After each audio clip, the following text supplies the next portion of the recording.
자, 오늘은 그 고급 강좌 마지막 날입니다. 얼굴이 흐리게 나오네.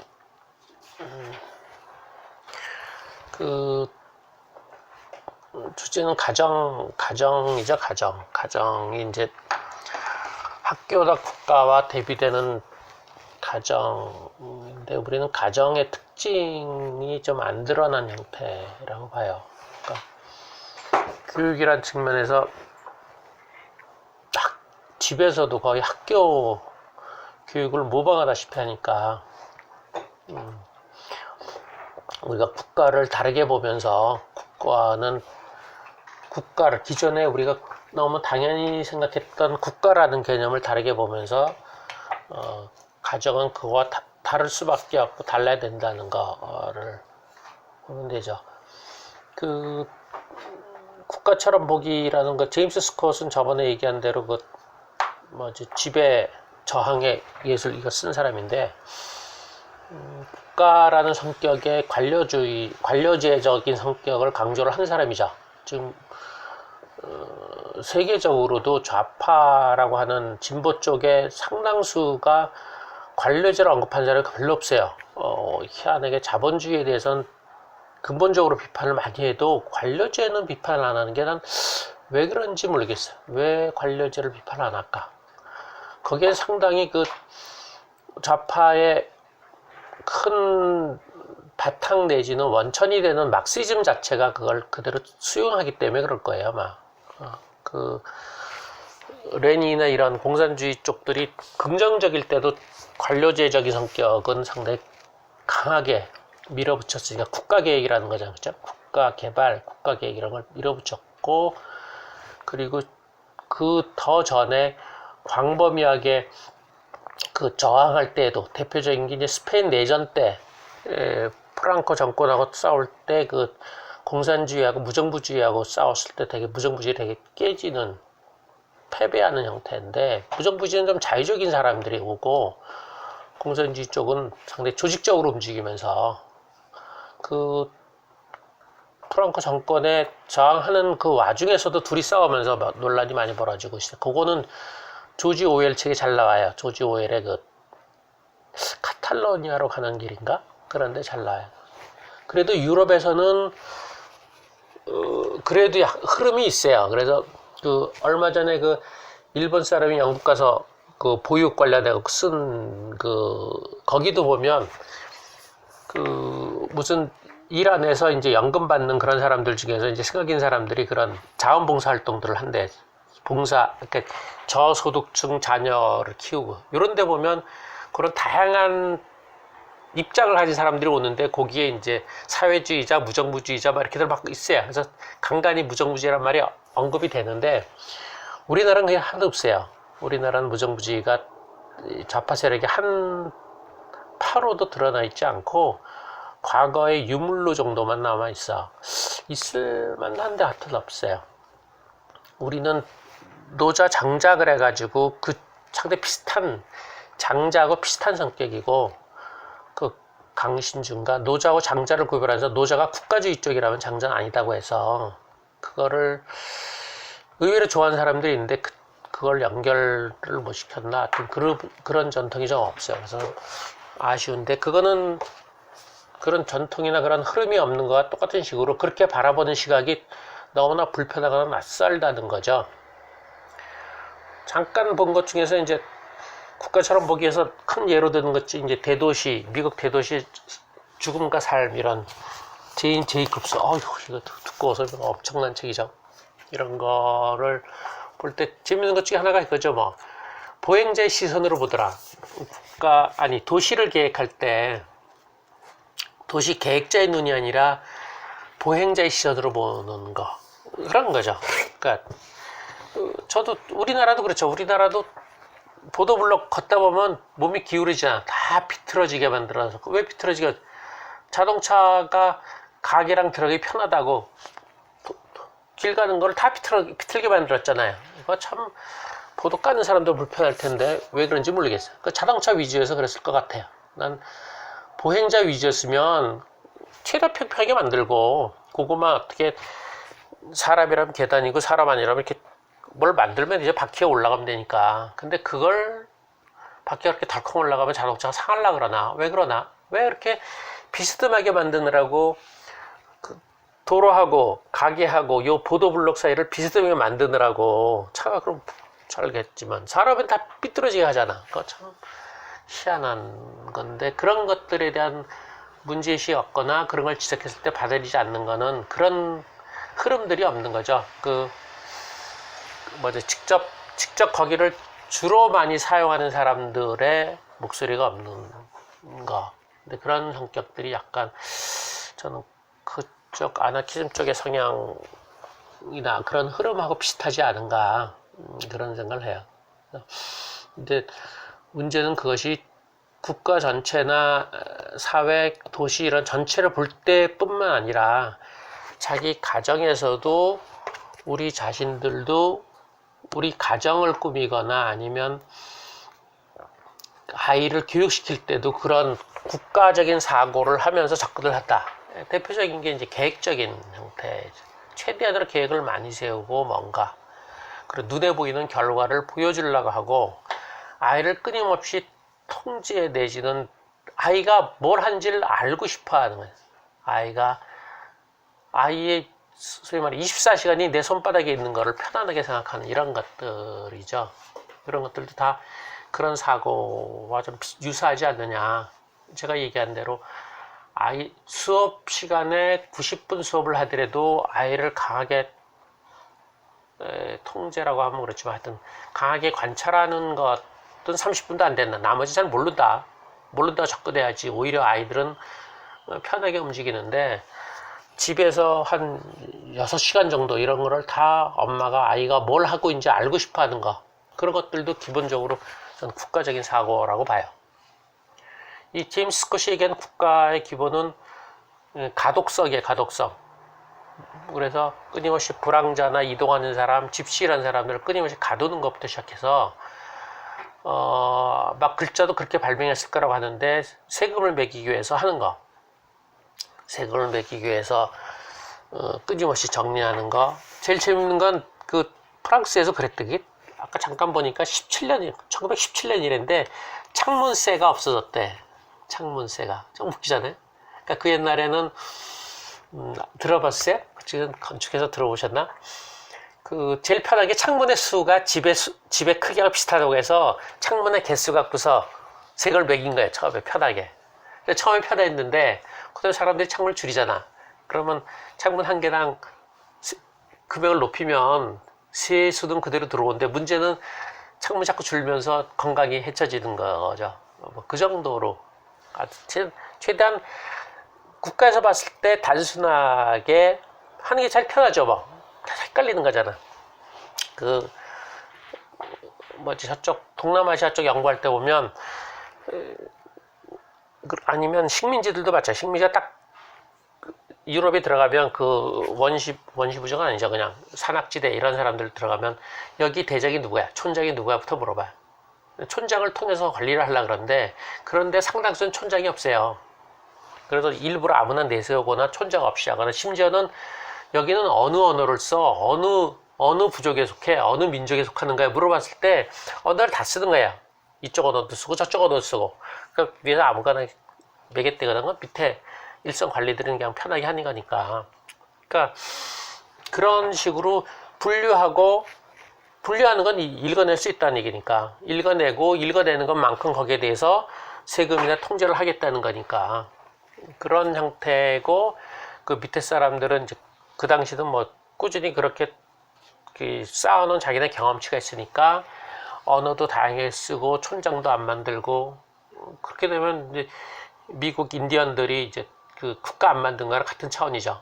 그래서 전 국가를 안 만들었다고 생각하는 거니까 언어도 안 만들고 국가도 안 만들었다고 생각하는 거니까 그런 형태는 이제 자기네 경험으로 그것이 이제 문제가 있다고 생각해서 저항하는 쪽이고 다른 쪽들은 이제 되게 정복당하고 하면서 이제 해줬는데 우리는 이제 식민지랑 엮어서 좀 애매해요.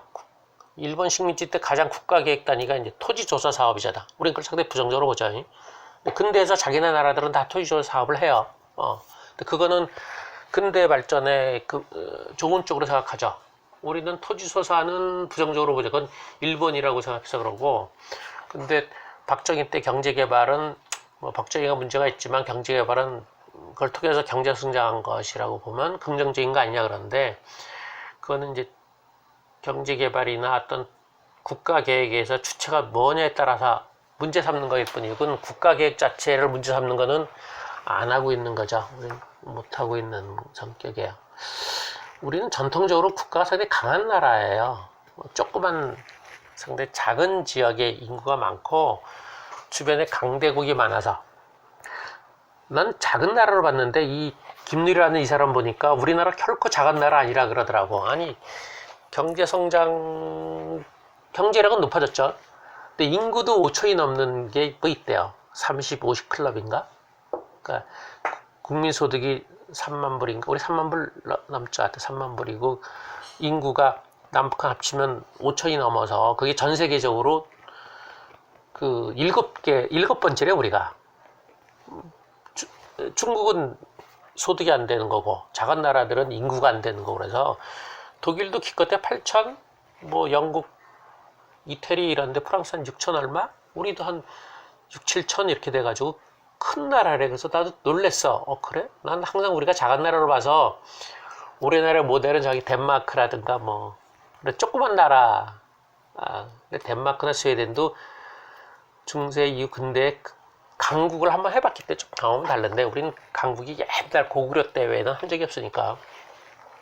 근데 큰 나라로 해서 좀 희한하다고 생각했더니 이 사람 얘기는 우리나라가 주변에 미국, 소련, 일본 이렇게 큰 나라에 속해서 우리가 작다고 생각하는 것 뿐이지 규모나 인구나 이런 건 결코 작은 나라 아니라 그러더라고요. 그럴지도 모르겠네요. 일단 당장 인구 자체도 작은 편이 아닌 거예요. 사실 우리나라 한국어도 그 세계적인 언어 숫자에서 높거든요. 한국어 쓰는 게 조선 연변 따지면 한 1억 정도 되거든요. 우리가 한국어 쓰는 게. 그래서 우리가 하여튼 공동체로 해서 조선족 저기 만주나 저쪽 소련의 이쪽 북동쪽 좀 연결시켜서 한인들 계통까지 연결시키면 사실 큰 나라긴 해요. 그래서 그건 놀랍긴 한데, 근데 우리는 여전히 작은 나라로 생각하면서 국가에 대해서 강조하는 거, 그래서 더 심한 건 이제 옛날에 우리나라 뭐 옛날 고대부터 뭐 우리만의 유산 민족 뭐 이래가면서 하는 국가를 찬양하는 거에 대해서 상당히 긍정적이죠. 그거를 부정하는 거는 큰 뭐 불경죄 정도를 하는 것처럼 아주 싫어요. 물론 국가하고 정권하고 조금 다르게 얘기는 하면서도 하여튼 국가보다 약간 민족이죠. 민족을 상당히 강하게 얘기하고, 국가에 대한 건 근대에 들어와서 그래도 나름대로 뭐 경제 개발했고, 최근에는 뭐 민주정권이고 해가지고 국가 자체에 대해서 또다시 부정적으로 보는 건 힘들어지는 형태예요. 근데 저는 우리의 큰 흐름의 특징을 이제 뭐 함석헌 선생은 뭐 한해 역사 뭐 이렇게 얘기하고 등등 하는데, 저는 우리 민족의 큰 흐름이 지배층하고 하층하고 지배층하고 피지배층하고 거리가 먼 게 가장 큰 특징이 아닌가라는 생각을 하는 거예요. 그건 내 개인 생각인데, 제가 이제 이렇게 뭔가 이렇게 그 정체성 등등에서 이렇게 뭘 잡으려 그럴 때 우리 조상들이나 우리 지배기급들이 일제시대부터 6.25 때부터 시작해서 일제시대 그 전에 몽고 이런 거에 대체로 다 도망갔어요. 다 도망갔어요. 6.25 때 도망간 게 대표적이고, 일제시대 때도 지배층들이 싸운 게 별로 적어요. 별로 없어요. 그리고 나중에도 거의 끄트머리에도 그 일본 지배가 상당히 오래 갈 거라고 생각해서 자기는 글로 갔다는 얘기거든요.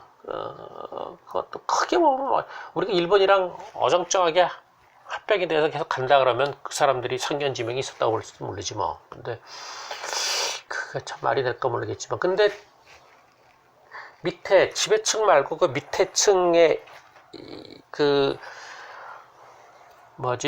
일반 민중들 속에서 약간의 지도층, 그러니까 그리고 말하 사학 같은 쪽, 사학의 지도자들 유리 그쪽 사람들은 일본이 심하게 이제 공출하거나 뭐 이런 걸 보면서 아 이미 이제 끝날 때가 됐구나라고 예상을 했다는 거거든요. 그 사람들은 그게 언젠지 모르지만 곧 바뀌긴 바뀔 거야. 저렇게 너무나 무리하게 전쟁 준비를 하는 거잖아요. 그런데 그 무렵에 친일파나 그쪽으로 바뀐 사람들은 이게 더 난리를 피거든. 오히려 지가 짱구였으면 그때 확 도망가야지. 그저까지 친일운동을 했더라도 확 도망가야 되는데 그러지 않고 더 한 거 보면 참 이상해요. 우리는 지배층들이 6.25 때 도망가고 일제시 때 도망가고 그 전에 몽고 때도 주류는 도망갔죠. 그쪽 무신 정권이 싸운 거지. 그래서 우린 그런 전통 때문에 상당히 그게 한편으로는 근대화에 성공하지 못한 나라들의 특징 중에 하나예요. 우린 최근에 올라가서 이제 다시 또 국가나 정권 민족인데 미국이나 일본 같은 경우 근대화 성공하면서 엄청나게 자기네 국가를 형성하거나 그 근대화 형성한 사람들을 아주 높이 칭찬하면서 거기에 대해서 이렇게 거의 뭐라고 말을 못하죠. 미국에서도 그 1대, 2대, 3대 그런 대통령들에 대해서는 거의 비판이 없거든. 최근에 들어와서 비판하는 부분적으로 나오긴 해요. 일대 누구죠? 그 사람이? 그 사람도 워싱턴도 노예도 상당히 많았고 뭐 심지어 자기 노예 지키기 위해서 뭐 이런 얘기까지 나올 정도로 상당히 심한 그리고 거의 엘리트적인 형태의 성격인데 이제 그걸 지키기 위해서 이제 독립하는 형태로 국가 형태 독립하는 이렇게 나오면서 비판하는데 그런 비판이 미국에 안 먹힐 정도는 그들이 미국이라는 나라 세웠고 그것이 세계적인 강국이 됐으니까 이런 거거든요. 그런 거에 비하면 우리는 끊임없이 도망갔기 때문에 이제 믿지 않는 불신이 상당히 커져. 그래서 우리는 최근에 와서 조금 정치인들을 믿긴 해도 기본적으로 정치인들을 안 믿을 뿐만 아니라 우리는 재벌을 잘 안 믿어요. 그쵸? 재벌이 부정적으로 안 믿는데 우리는 부패가 심하고 미국은 안 심하다 그러는 데가 마찬가지예요. 거기도 미국은 중간층에 대한 세금이나 그거 조사가 상당히 강한 것 같고 꼭대기는 거의 뭐 지독한 부패죠. 최근에 많이 드러난 것처럼. 근데 거기는 재벌이나 돈 번 사람들을 존경하잖아요. 찬양하고 주식으로 돈 번 사람이건 뭐 IT건 일반 사람이건 뭐 카네기 뭐 이런 사람들 다 존경해요. 그 사람들이 뭐 나중에 돈을 재단 만들어서 뭐 도서관 만들고 했다 그래도 다 자기네 이익이 되는 거지. 나중에 이렇게 평범한 사람으로 되지는 않거든요. 근데 우리는 대표적으로 삼성부터 시작해서 현대까지도 존경 안 하죠. 저는 우리 형이 대우의 CEO로 있었는데 제일 불만이 그거예요. 왜 존경들을 하는지. 얼마나 열심히 일을 해서 나라를 부강하게 만드는 거에 상당수는 대기업들인데 왜 존경하는 마음이 없지 이상하다 그러는데 내가 보기엔 그런 큰 흐름 중에 하나인가. 그럼에도 불구하고 우리는 끊임없이 국가로 사고하는 형태가 서서히 스며들었어요. 제일 밑으로 스며든 것 중 하나, 우리는 이를테면 향약 같은 거, 임진왜란 말쯤에 모든 그런 유교적인 것이 마을로 내려가는 거에 대해서 한때 긍정적으로 보는, 그때 많이 깨졌죠, 그때. 일제시대 때 마을의 풍물 같은 것들 다 깨지고, 그런 것처럼 유교가 들어오면서 그런 다양한 전통들이 깨지기 시작하는데 그런 것들을 향약이라 이름으로 좋게만 얘기하는데 그에 대한 반대 목소리 별로 없어요. 그게 상당히 구체적으로 내려가는 시작이었을 거고 국가가 점점 밑으로까지 이제 통치가 먹히는 거죠. 그러니까 먹히는 건 큰 흐름에서 없는데 국가가 세부 단위로까지 다 통제하는 형태로 가는 건 맞는데 전 한쪽 흐름에 저항이거나 그게 문제가 있다라는 목소리는 있었으면 좋겠는데 우린 거의 그런 목소리가 없다라는 게 문제죠. 큰 흐름으로는 어쩔 수가 없죠. 국가가 워낙 권력이 강해지고 통치 기술이 발달하면서 점점 내려가서 세부적인 것까지 가는데 그에 저하는 목소리가 없기 때문에 이를테면 국가와 전혀 다른 가정이란 영역에서도 국가 방식을 모방하는 것에 대한 문제의식이나 반성이 없는 거예요. 가정은 당연히 다르게 가야 되는데도 그게 없이 똑같이 간다는 얘기. 대표적인 게 아까 말한 애들 교육도 국가 계획처럼 가고 싶어하는 형태예요. 중요한 초점을 두고 나머지는 다소 자연스럽게 복잡하게 이 대도시처럼 복잡해야 된다는 거예요. 잼민견이 블럭이 짧아야 되고 그럼 걸어서 움직이는 게 블럭이 길면 걸어가기 힘들잖아.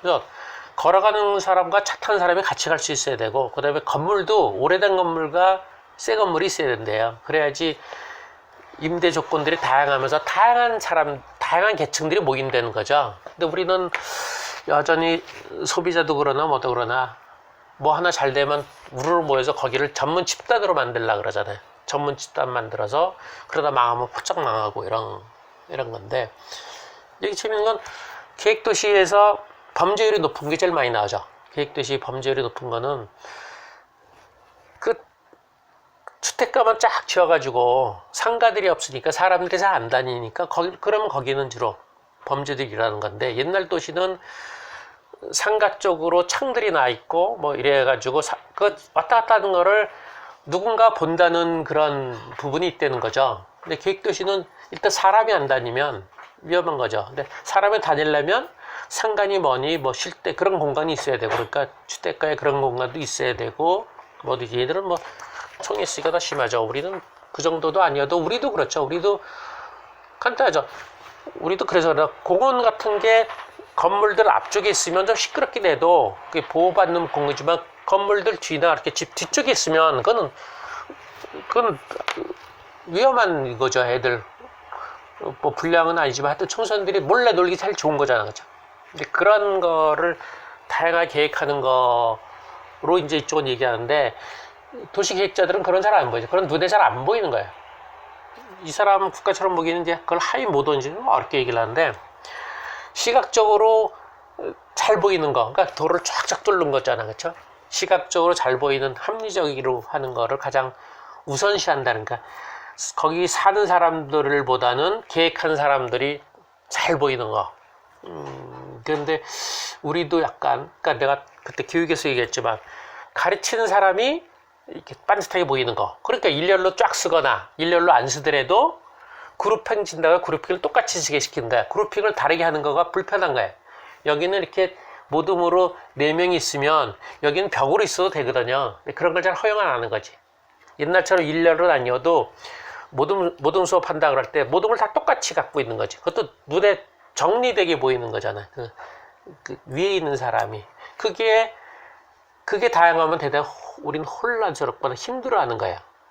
어디는 이렇게 모여있기도 하고 어디는 다르기도 하고 말 그대로 우린 수업 자체가 그래. 누구는 뭐 발표하고 누구는 쓰고 뭐 하여튼 수업이 참관자도 더 그렇고 내가 보기에 약간 정신이 없다 할 정도로 하는 것이 그 정신이 없는 게 반드시 좋은 건 아니죠. 각자가 나름대로 하는데 이게 전체 눈에 안 보일 뿐이죠. 각자 열심히 할 수 있으면 되는 거잖아요. 근데 그런 것이 없는 거죠. 그게 그 현재 있는 사람의 시각이 아니라는 거죠. 근데 그런 것이 잘 안 들어가 있어. 그리고 그런 얘기를 한 게 낯설어하고 그래요.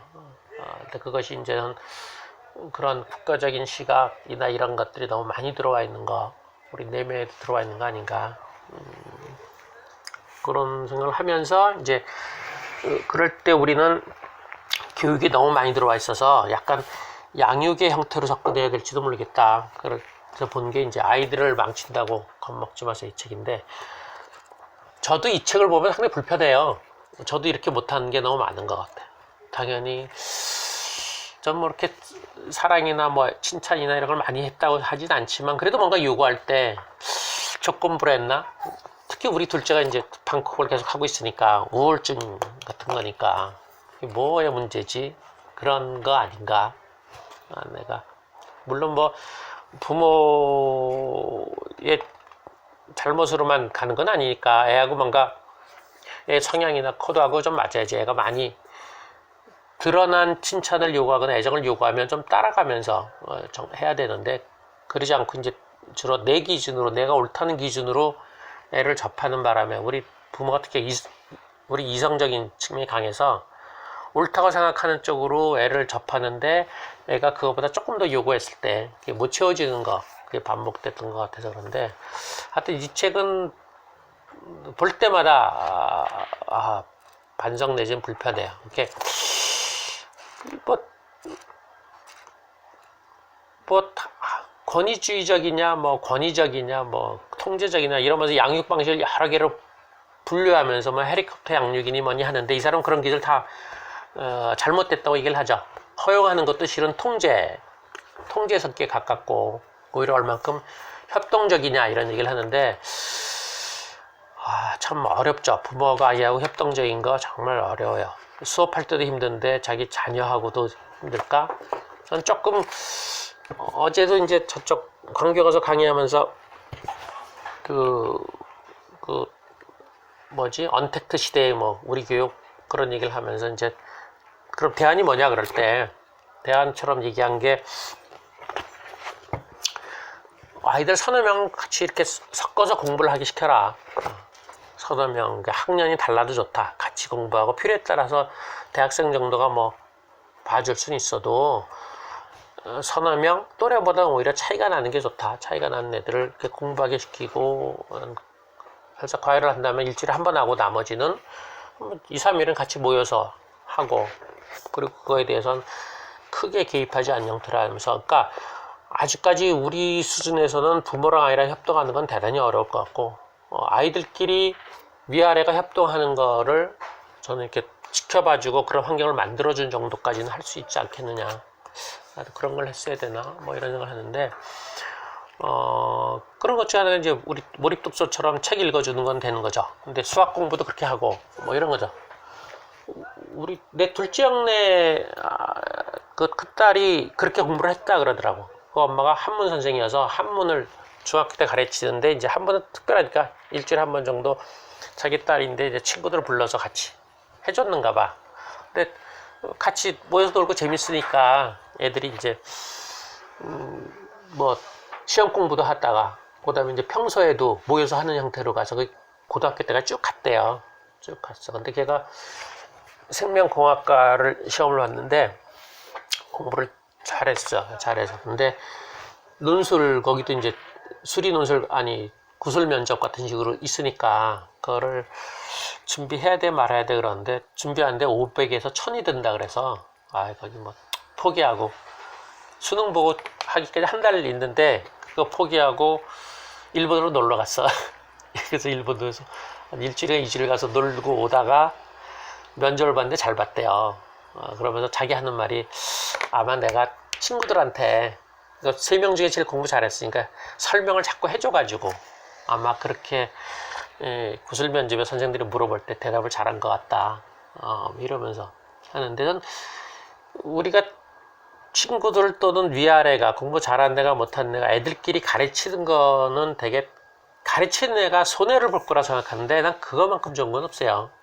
특히 중학생들 수학의 개념을 익히는 데는 제일 좋은 건 한 초등 4, 5학년들, 5학년 가르치는 게 제일 좋을 거예요.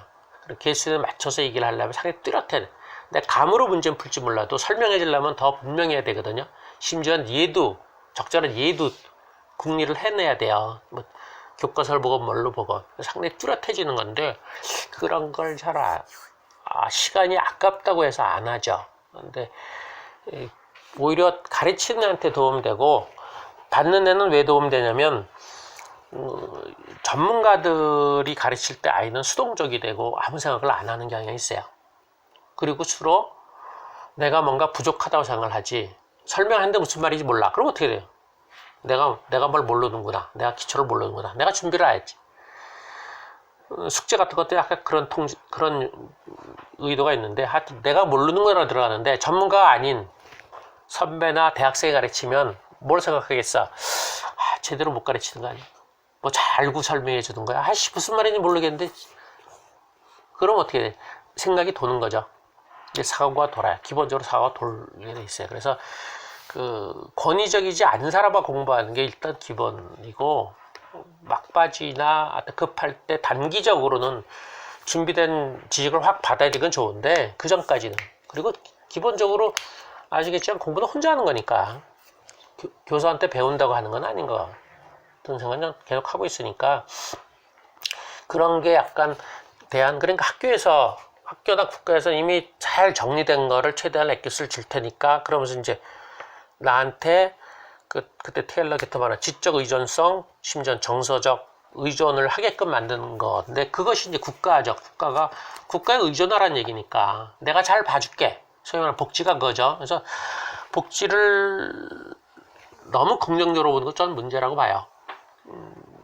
그거 약간 이번에 김정철 그분이 녹색평론 하시는 분이 돌아가시면서 메모해 놓은 것 중에 약간 나오는데 복지가 가장 바람직하게 잘 되면 결국 그 모습은 멋진 신세계 같은 모습 아니겠냐. 그거 좀 걱정이네. 전 기본소득도 약간 불편해요. 기본소득도 결국 소비자 만드는 거잖아. 돈 줘서 소비하라는 얘기잖아. 소비가 중요한 건 생산을 해야지 뭔가. 그게 돈의 가치가 없는 거를 생산하더라도 생산 쪽에 초점을 두고 줄명 몰라도 기본소득이 뭐 취지가 좋죠. 근데 돈 다죠. 아마 앞으로 그렇게 갈 거예요. 근데 그거는 결코 긍정적인 의미를 가지지 않을 거야. 그 중에 일부가 예술이나 어떤 재주가 있는 사람은 그걸 받아서 하겠죠. 지금 유럽에서 일부가 하는 것처럼. 근데 대다수는 그냥 소비자죠. 무의미한 소비자가 되는 거라서 안 좋은데 그런 복지 이런 것들, 복지 기본소득도 상당히 불편하긴 한데 그러니까 지금 교육에서 옆으로 좀 샜는데 그러니까 국가가 모든 걸 다 해주는 거, 다 해준 대신에 그 대신에 뭐야? 내가 너한테 최적을 해주겠어. 그 대신에 네가 뭘 하는지 나한테 다 보여줘. 가독성이야, 그렇죠? 네가 뭐 하는지 나한테 다 보여줘. 내가 너한테 맞는 걸 최대한 해서 가장 편하게 해줄게.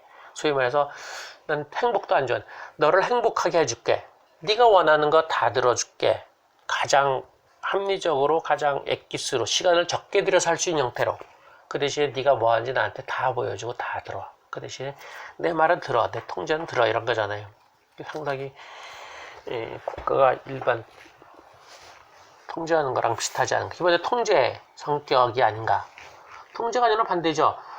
내가 다 해줄 수 없어. 중요한 것만 해줄게. 중요한 거. 그리고 네가 힘들다면 도와줄 수 있어. 힘들다면 도와주지만 아닌 경우는 네가 알아서 한번 해봐. 시행착오 겪어봐. 그리고 네가 하는 거 나 잘 모를 수. 네가 나 몰래 하는 것도 인정해주고 그래 그런 것도 있지. 시행착오도 겪고 뭐도 하고 그런 것도 있고 네가 원하는 것만 도와주지만 원하지 않는 것까지 무리하게 도와주진 않겠어. 뭐 이런 것들은 국가랑 전혀 다른 성격인데 그거는 오히려 가정은 그런 쪽으로 가야 되지 않나. 좀 다른 성격으로 가야 되지 않나. 그래서 양육에서는 더 저학년이고 목표가 그렇게 뚜렷하지가 않잖아요. 상당히 다양하잖아요. 이 도시의 문제가 뭐냐면 도시가 어느 특정한 한두 가지 목적을 갖고서 형성되면 되게 무너지게 돼 있다는 거거든요. 대도시 삶과 죽음과 삶이어서. 근데 가정도 그렇죠. 가정도 상당히 다양한 목적이야. 학교나 국가는 그렇지 않아요. 그걸 분단시켰잖아요. 교육은 간단해. 교육은 전제가 뭐예요? 애가 정서적으로 어느 정도 유지되어 있죠. 그렇죠? 너무 심한 ADHD는 병원으로 내보내잖아요. 그렇죠? 너무 발달장애는 심리나 이쪽으로 내보내고, 그렇죠? 다 내보내서 어느 정도 최소한의 정상이 된다는 전제하에서 걔들을 교육을 시키는 거잖아요. 근데 가정은 우리 애가 공부 좀 하라 그랬다. ADHD면 어떻게 돼요? 그럼 치료해야지. 공부보다는 심리치료가 우선이야. 애가 너무나 사회성이 없어. 그러면 친구 사귀는 게 우선이야. 친구 사귀고 그리고 체력이 너무 약하면 운동 좀 해야지. 그러다가 운동에 체력 좋아지면 다시 공부해야지. 뭐 이런 거잖아요. 그렇죠? 그러니까 가정은 본능적으로 아이를 중심으로 어느 정도 놓기 때문에 목적이 다양할 수밖에 없어요. 그래서 제가 얘기한 대로 인공지능은 결코 중간은 못한다. 위만 아래만 돼. 아래는 목표가 단순해요. 아래도 실제 그러면 안 되는데 정상을 향한 목표라고 해서 정상으로 되기 위해서 정상을 아주 좁게 규정해가지고 정상을 되기 위해서 인공지능 교사한테 아이를 가르치면 돼요. 맨 꼭대기는 엘리트나 영재는 그것만 가르치면 되는 거죠. 다른 거 안 가르쳐. 근데 중간층은 목적이 상당히 다양할 뿐만 아니라 수시로 바뀌어요. 수시로. 애가 잘하면 그 다음 목적을 당연히 갖고 있지. 그렇지? 거기서 멈추진 않죠. 국가는 그렇지 않지. 그 멋진 신에게처럼 사람을 분류하면 되잖아. 분류해서 얘는 여기까지, 얘는 여기까지, 얘는 여기까지 이렇게 나누겠죠.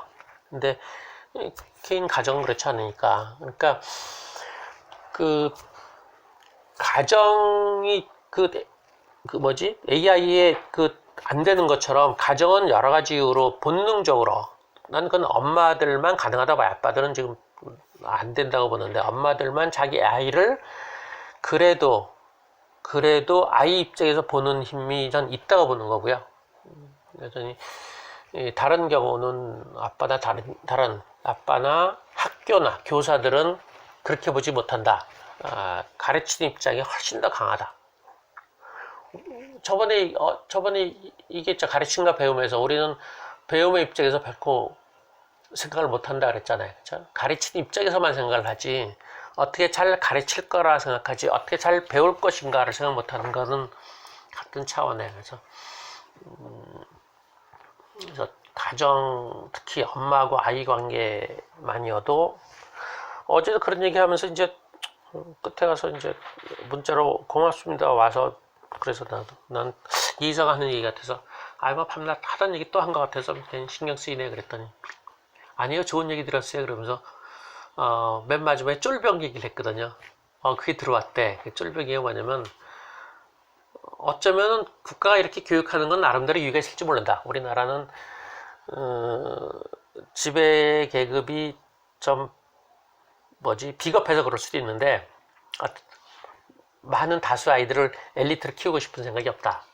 그리고 자기 자녀들도 엘리트를 우리 한국에서 하기보다는 외국에 나가서 엘리트 교육을 받고 싶어 한다.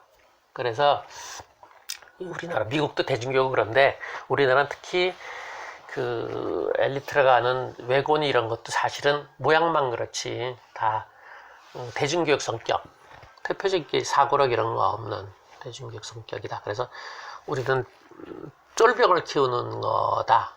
근데 여러분들은 그게 동의하겠냐 그랬어. 그랬더니 들어가더라. 그게 좀 먹혔는가 봐. 보통의 경우는 이제 이렇게 하면은 이제 사고력이 없고 비판적이지 아니고 민주심이 아니라 그렇게 얘기하니까 좀 덜 들어오는 거 있죠? 내 아이는 그럴 여유가 없어. 근데 아이를 장교로 키우는 게 아니라 쫄병으로 키우는 국가가 여러 가지 이유로 그런 식으로 교육을 시키는데 그거를 집에서까지 따라하면 결국 쫄병 되는 거지 뭐. 라고 했더니 그건 확 들어왔는가 봐. 그래서 그건 아닌데 그래. 그래서 앞으로 쫄병 얘기를 만약에 했나? 비정규직을 좀 얘기했더니 아이들이 충격을 받지만 엄마들은 더 긴장해서 더 시키는 쪽이야. 비정규직이 확대된다 그러니까. 그렇잖아요.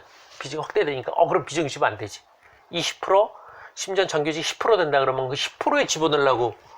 그래서 애들은 좀 그러는데 별로 안 좋겠네. 그래서 그 얘기 하다 말았는데 막연하게 그러니까 민주시민의 이런 것들이 다 안 들어온 이유는 그게 국가적인 아니 큰 틀에서의 얘기죠. 그렇죠? 민주시민이 돼야 된다거나 사회 비판적인 대중매체 얘기하는 걸 그냥 순응하지 않는 사람이 되는 건 다 사회 얘기야. 개인적인 입장에서 본다면 그렇지 내가 누가 시킨 일만 하는 쫄병은 싫죠. 나름대로 최고 장군은 아니더라도 그래도 위관급 중간 정도 소위 대위 이 정도는 좀 돼야지 일병 이병으로 평생 사는 건 그러니까.